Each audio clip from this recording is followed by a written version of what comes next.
जय माता दी, जय श्री राम। आज हम श्री रामचरितमानस, जो भगवान श्री राम की विशेष महिमा है, उसके हम बाल कांड का श्रवण कर रहे हैं, जिसमें आज हम श्रवण करेंगे कि कैसे सखियां मोहित हुई और कैसे भगवान श्री राम जनकपुरी में उन्होंने अपना वो रूप दिखलाया, जिसे देखने के लिए सब जो सखी थी उत्साहित थी कि अगर भगवान श्री राम ने ये धनुष तोड़ दिया तो वो हमारी सिया के संग वर के रूप में उन्हें प्राप्त हो जाएंगे। तो सभी सखियों की ये विशेष सभी की इच्छा थी। तो चलो श्रवण करते हैं भगवान श्री राम की विशेष महिमा का पाठ, बालकांड। सब शिशु अहमिस प्रेम बस, परस मनोहर गात, तन पुल कहीं अति हर्ष हुए, देख देख दो भ्रात। श्री रामचंद्र जी ने सब बालकों को प्रेम के वश जानकर स्थानों की प्रेम पूर्वक प्रशंसा की। इससे बालकों का उत्साह, आनंद और प्रेम और भी बढ़ गया, जिससे वे सब अपनी अपनी रुचि के अनुसार उन्हें बुला लेते हैं। प्रत्येक के बुलाने पर दोनों भाई प्रेम सहित उनके पास चले जाते हैं। कोमल मधुर मनोहर वचन कहकर श्री राम जी अपने छोटे भाई लक्ष्मण को यज्ञ भूमि की रचना दिखलाते हैं, जिनकी आज्ञा पाकर माया लव निमेष पलक गिरने के चौथाई समय में ब्राह्मणों के समूह रच डालती है। वहीं दीनों पर दया करने वाले श्री राम जी भक्ति के कारण धनुष यज्ञशाला को चकित होकर देख रहे हैं। इस प्रकार सब कौतिक देखकर वह गुरु के पास चले। देर हुई जानकर उनके मन में डर है, जिनके भय से डर को भी डर लगता है, वही प्रभु आज भजन का प्रभाव, जिसके कारण ऐसे प्रभु भी भय का नाट्य करते हैं और वह भय को दिखला रहे हैं।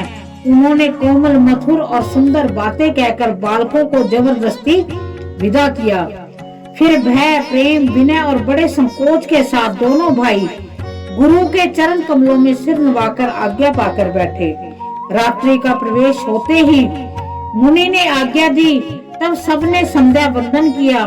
फिर प्राचीन कथाएं और तथा इतिहास कहते कहते सुंदर रात्रि दोपहर बीत गए। तब श्रेष्ठ मुनि ने जाकर शयन किया। दोनों भाई उनके चरण दबाने लगे, जिनके चरण कमलों के दर्शन व स्पर्श के लिए वैराग्यवान पुरुष भी भांति भांति के जप और योग करते हैं। वे ही दोनों भाई मानो प्रेम से जीते हुए प्रेम पूर्वक गुरु जी के चरण कमलों को दबा रहे हैं। मुनि ने बार बार आज्ञा दी, तब रघुनाथ जी ने जाकर शयन किया। श्री राम जी के चरणों को हृदय में लगाकर भय और प्रेम सहित परम सुख का अनुभव करते हुए लक्ष्मण जी उनको दबा रहे हैं। प्रभु श्री रामचंद्र जी ने बार बार कहा कि हे तात, अब सो जाओ। तब वे उन चरण कमलों को हृदय में धरकर लेट रहे हैं। रात बीतने पर मुर्गे का शब्द कानों से सुनकर लक्ष्मण जी उठे। जगत के स्वामी सुजान श्री रामचंद्र जी भी गुरु से पहले ही जागे। सब शौच क्रिया करके वे जाकर नहाए।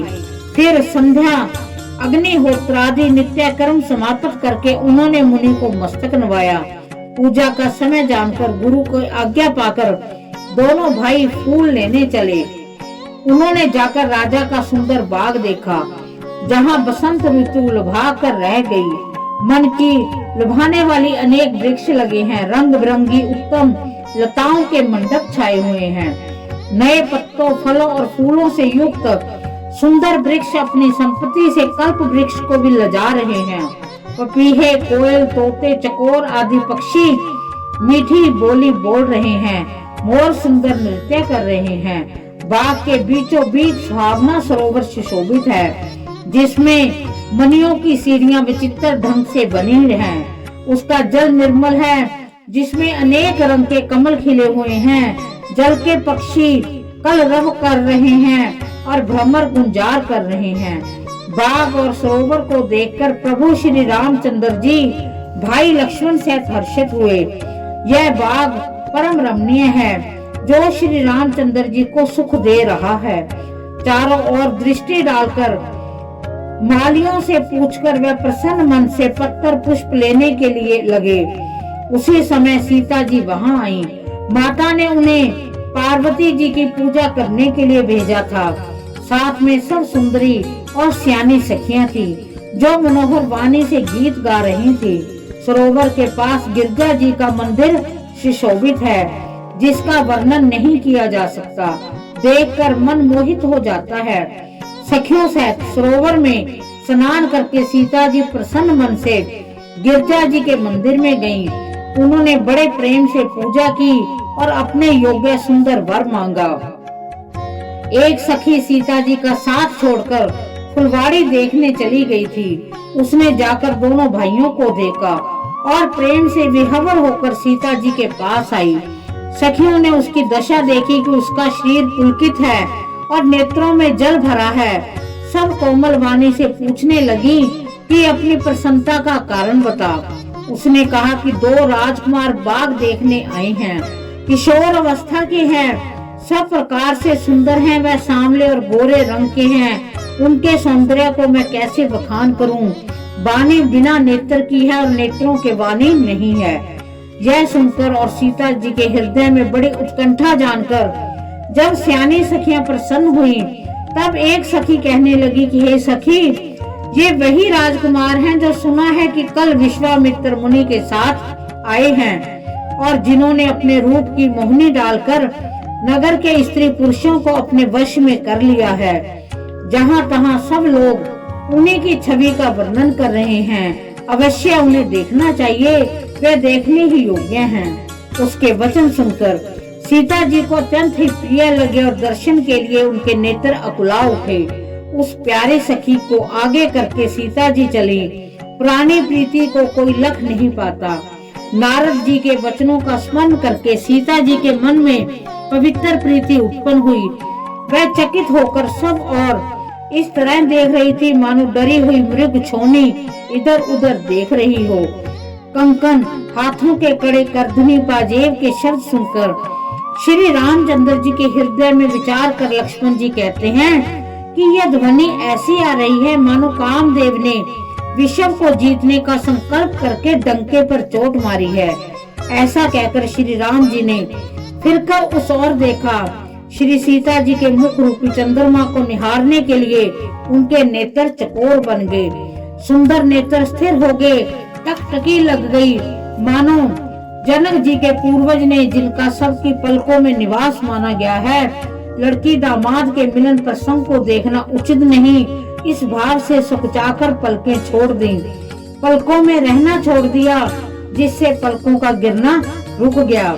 सीता जी की शोभा देखकर श्री राम जी ने बड़ा सुख पाया।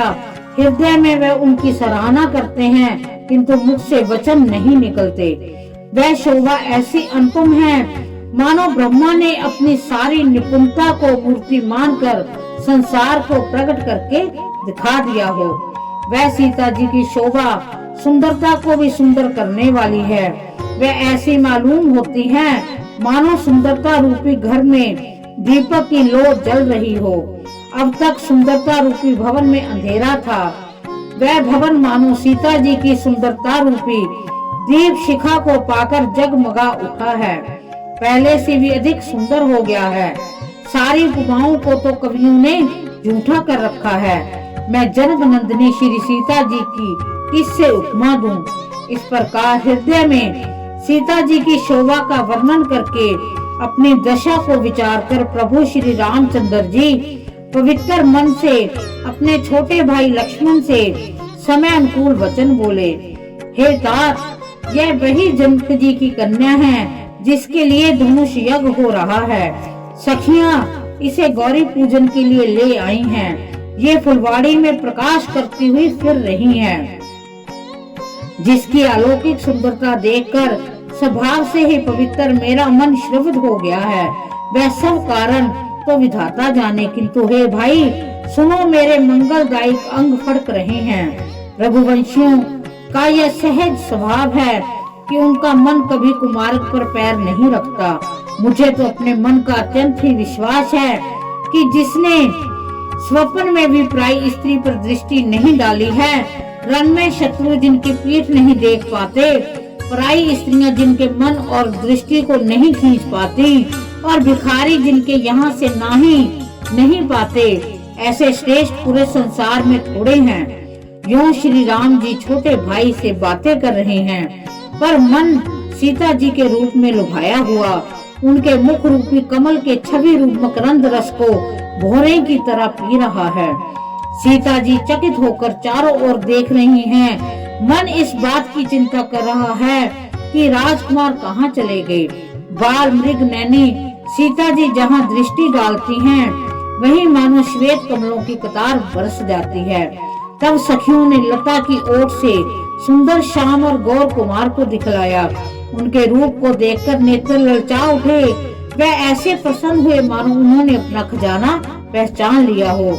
श्री रघुनाथ जी की छवि देखकर नेत्र निश्चिल हो गए, पलकों ने भी गिरना छोड़ दिया।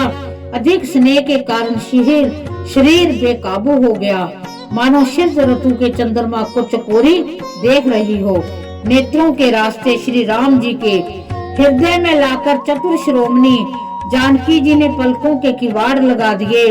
जब सखियों ने सीता जी को प्रेम के वश जाना, तब वह मन में सुखचा गई, कुछ कह नहीं सकती थी।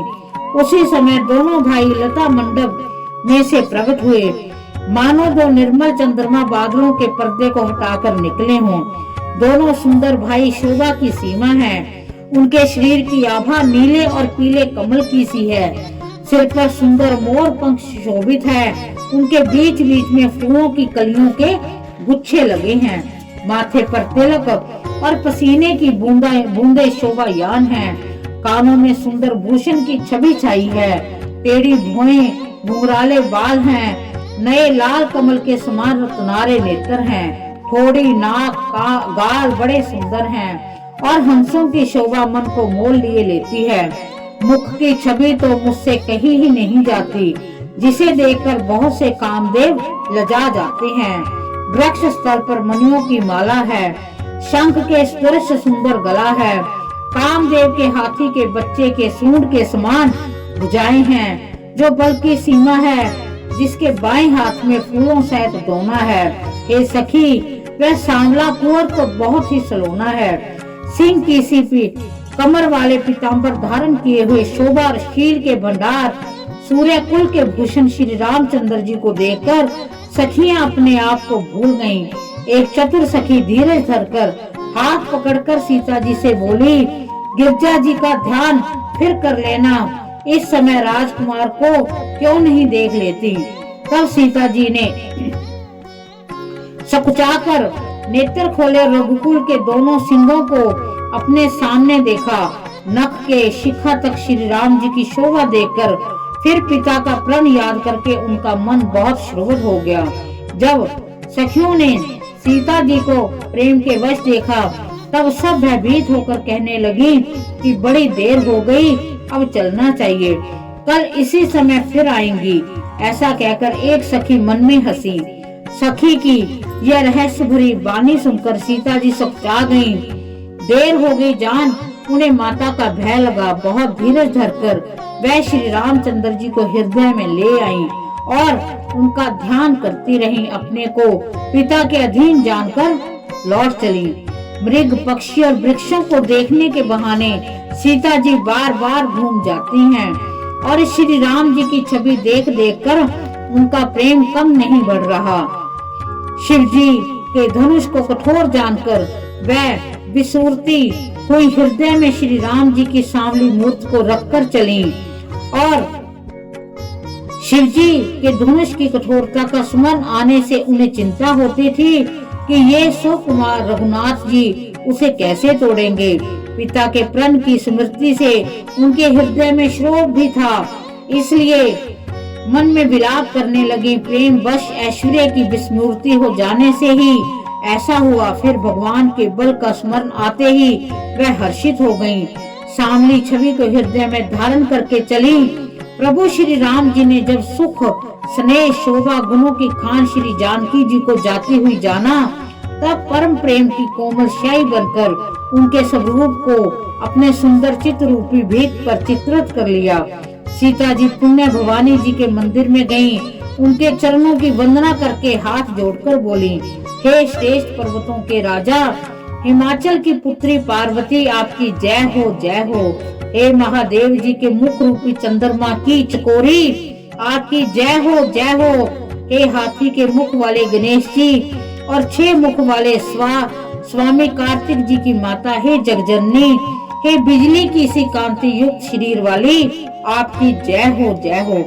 आपका न आदि है न मध्य है न अंत है, आपके असीम प्रभाव को वेद भी नहीं जानते।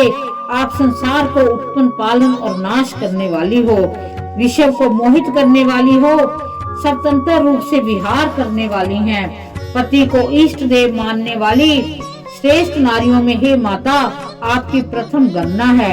आपकी अपार महिमा को हजारों सरस्वती और शेष जी भी नहीं कह सकते। हे वर देने वाली, हे त्रिपुर के शत्रु शिव जी की प्रिय पत्नी, आपकी सेवा करने से चारों फल सुलभ हो जाते हैं। हे देवी, आपके चरण कमलों की पूजा करके देवता मनुष्य और मुनि सभी सुखी हो जाते हैं। मेरे मनोरथ को आप भली भांति जानती हैं, क्योंकि आप सदा सबके हृदय रूपी नगरी में निवास करती हैं। इसी कारण मैंने उसको प्रकट नहीं किया। ऐसा कहकर जानकी जी ने उनके चरण पकड़ लिए। गिरजा जी सीता जी के विनय और प्रेम के वश में हो गईं। उनकी माला खिसक पड़ी और मूर्ति मुस्कुराई। सीता जी ने आदर पूर्वक उस माला को सिर पर धारण किया। गौरी जी का हृदय हर्ष से भर गया। वे बोली, हे सीता, हमारी सच्ची आशीष सुनो, तुम्हारी मन कामना पूर्ण होगी।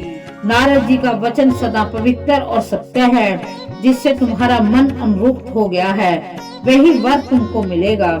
जिसमें तुम्हारा मन अनुरुक्त हो गया है, वही ही स्वभाव ही सुंदर सांवला वर श्री रामचंद्र जी तुमको मिलेगा। वह दया का खजाना सर्वज्ञ है, तुम्हारे शील और स्नेह को जानता है।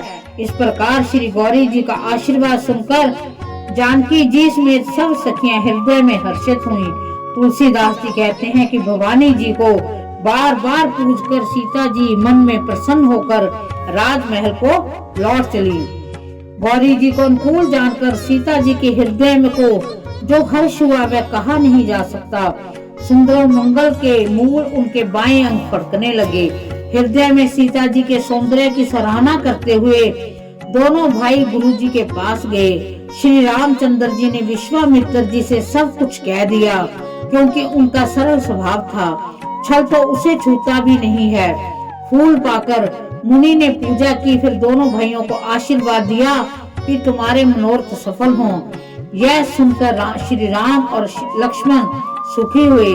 श्रेष्ठ विज्ञानी मुनि विश्वाजी मित्र जी भोजन करके कुछ प्राचीन कथाएं कहने लगे।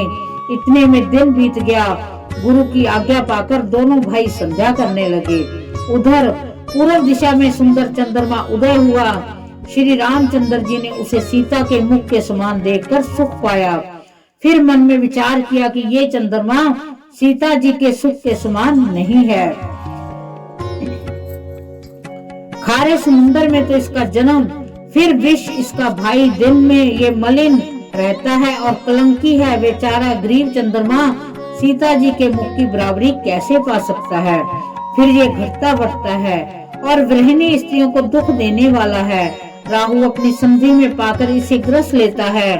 चकवे को शोक देने वाला है, कमल का वैरी है। हे चंद्रमा, तुझ में बहुत से अवगुण हैं जो मेरी सीता जी में नहीं है। अतः जानकी जी ने मुख की तुझे उपमा देने में बड़ा अनुचित कर्म करने का दोष लगेगा। इस प्रकार चंद्रमा के बहाने सीता जी के मुख की छवि का वर्णन करके बड़ी रात होगी। जान वह गुरु जी के पास चले गए। मुनि के चरण कमलों को प्रणाम करके आज्ञा पाकर उन्होंने विश्राम किया। रात बीतने पर श्री रघुनाथ जी आगे जागे और भाई को देखकर ऐसा कहने लगे, हे तात, देखो कमल चक्रवाक और समस्त संसार को सुख देने वाला अरुण उदय हुआ है। लक्ष्मण जी दोनों हाथ जोड़कर प्रभु के प्रभाव को सूचित करने वाली कोमल वाणी से बोले। अरुणोदय होने से कुमुदनी सुख जा गई और तारा गणों का प्रकाश का फीका पड़ गया। जिस प्रकार आपका आना सुनकर सब राजा बलहीन हो गए। अरमोदय सकुचे कुमिद उड़गन जोत मलीन, जिमि तुम्हार आगमन सुन भय नृपति बलहीन।